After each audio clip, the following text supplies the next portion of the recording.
Hi everyone! So now we're going to be talking a little bit more about two-way frequency tables. In the last video, we learned how to fill them out and add and subtract values to make sure that all of the values in these tables were completed. And now we're going to be talking about the relative frequency tables.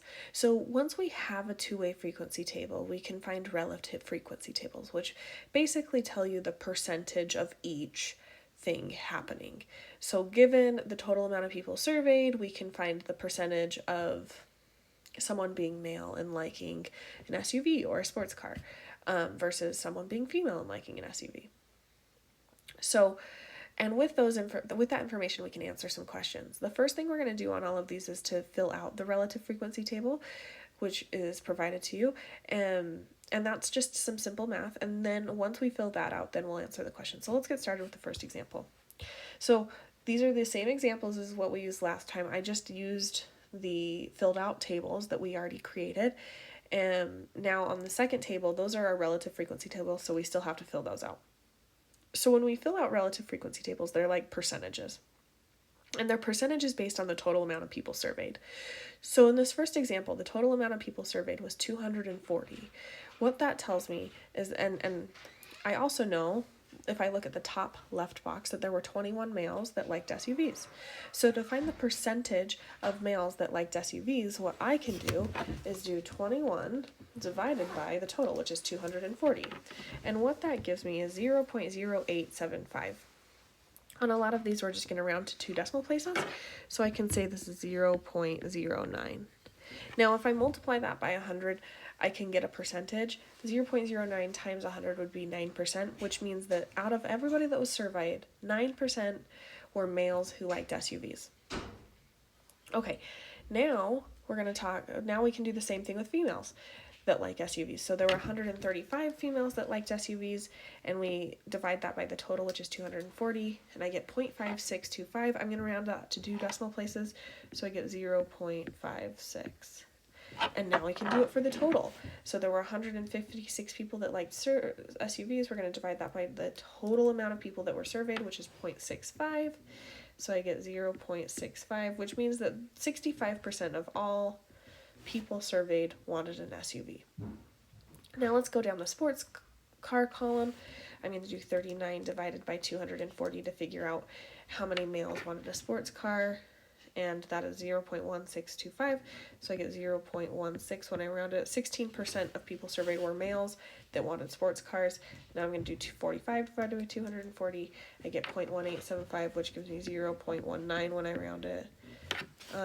And then we do 84 for the total column divided by 240. Notice that everything's being divided by 240 because that's the total amount of people surveyed. So in all of these, you're going to look at that bottom right box to find the total amount of people that were surveyed, and then all the other numbers are divided by that number.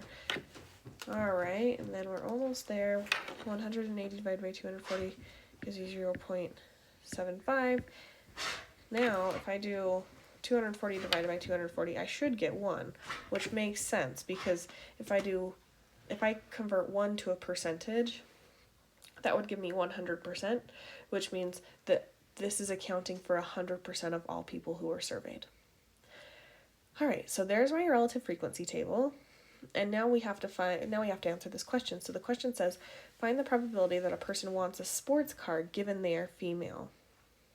So notice this little part that says given they are female. Basically, instead of comparing things to the total amount of people surveyed, we're only going to compare to the amount of people that are female that were surveyed, because we only want to find the probability that somebody wants a sports car if they're female. We don't care about the males. So what I'm going to do is I'm going to go back to my first table and find the total amount of females.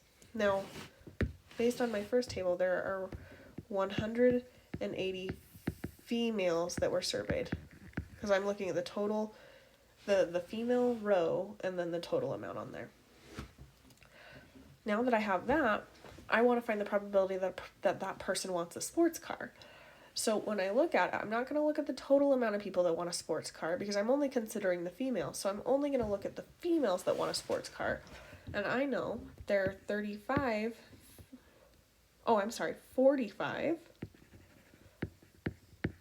females that want a sports car. So to find the probability, what we're going to do is the 45 females that want a sports car divided by the 180 total females. And when I plug that into my calculator, I get 0.25, which means that 25%, or you can answer it as a decimal. So 0.25 or 25% of all females want a sports car. And that's how we do that. So the really important part is the given part. So we only consider the section of what we're asking after the given part. Okay, so let's go to the second one. To fill out that relative frequency table, you're going to do the exact same thing. So I'm going to start in the top left corner with 43 and divide it by the total amount, which is 100. So this one's actually pretty easy because the total is 100. It really is just going to shove that number behind two decimal places. So 0.43, the next one would be 0.24, and 0.67, and then 0.04. It's basically dividing everything by 100, 0.29, 0.33, and then 0.47, 0.53, and then 100 divided by 100 gives you 1, which again, kind of like in that first example right there, you want that bottom number to be 1 because that just says that you're accounting for 100% of people that were surveyed. Okay, so that relative frequency table is pretty easy. But now we've got to answer the question, and the question says, find the probability that a person has a driver's license given they have no car. So again, we're looking at that last part first, the part that says given they have no car. So I'm going to look for the no car portion, which is the column, that second column, and I'm looking in the first table, again, the amount of people rather than the frequency.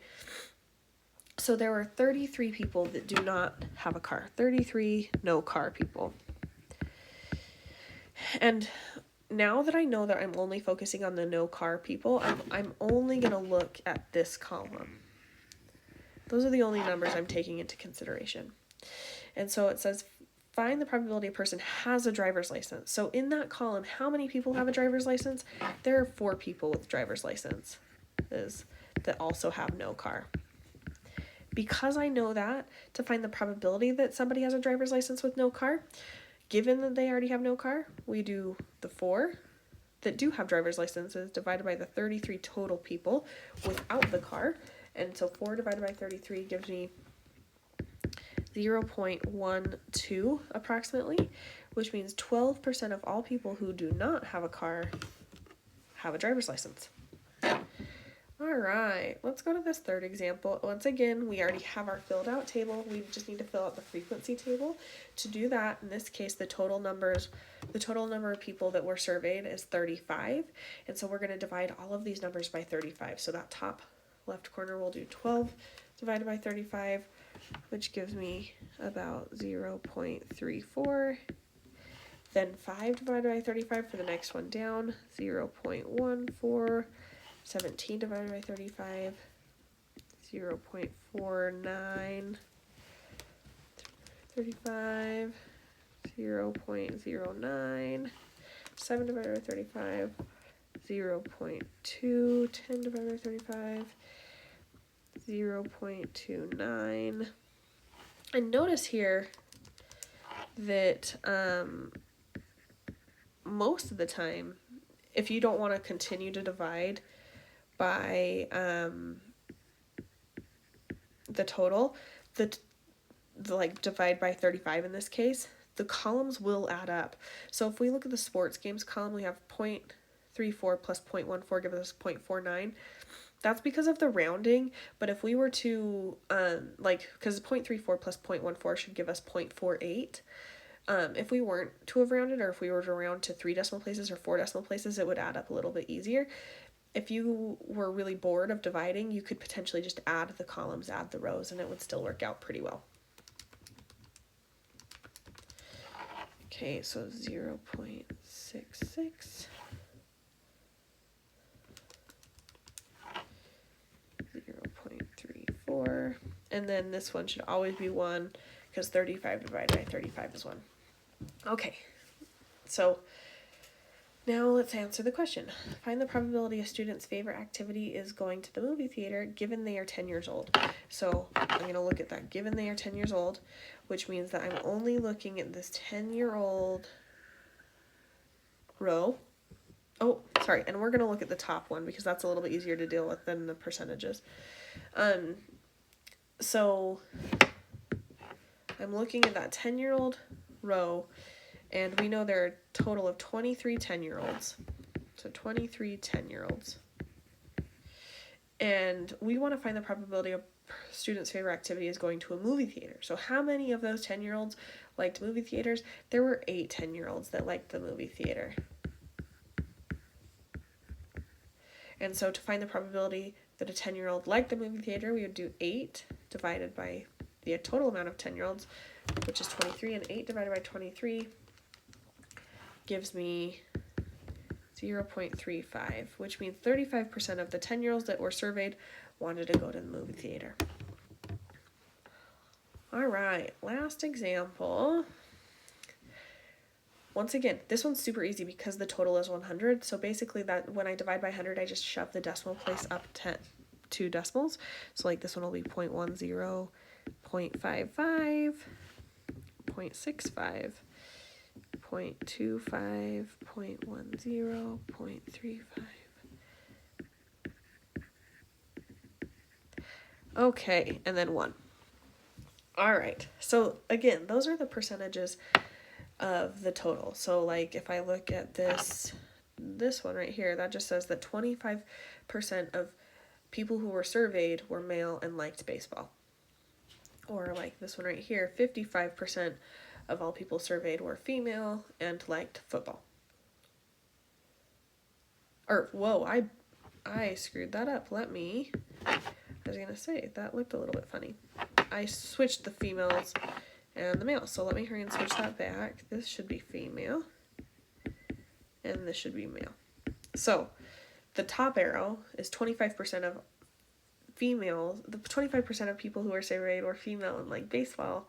And then the bottom arrow is 55% of people were male and liked football. Okay. Now let's answer the question. It says, find the probability that a person is male given their favorite sport is football. All right, so we're going to kind of underline the last part, the given part. Given their favorite sport is football. So I'm only going to look at the football column. I'm going to look at this football column up here. All right, and what's the total amount of people that liked football? I'm going to look at the total column, and that's 65. So I know there are 65 people who liked football. And then the question is asking to find the probability the person is male. So how many people were male that liked football? Well, there were 55 males that liked football.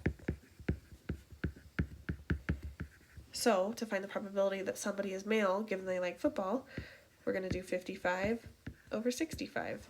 And when I do 55 divided by 65, I get approximately 0.85, which means that 85% of people who liked football were also male. All right, and there we have it. This is how we gain some more information out of two-way frequency tables.